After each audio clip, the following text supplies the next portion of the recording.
Welcome. In front of me I have LG NanoCell TV, and today I will show you how you can connect to the Wi-Fi. So it's very simple. All you have to do is just to tap on the settings icon on your remote control. Next you have to find all settings. Right now just go for the connection and tap on the network connection settings. Right now we have to go for the Wi-Fi connection.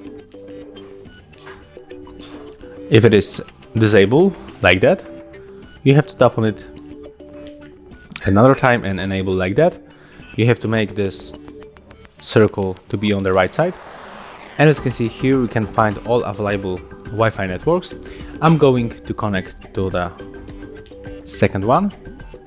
So I'm basically just going to switch the network, and here you can easily input your password.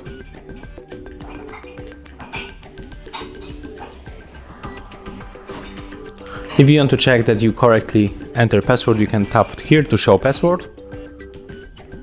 As you can see, mine is correct. Click connect. Now be patient and wait a little bit, and as you can see right now, we successfully changed the Wi-Fi network. So if you found this video helpful, remember to leave a like, comment and subscribe to our channel.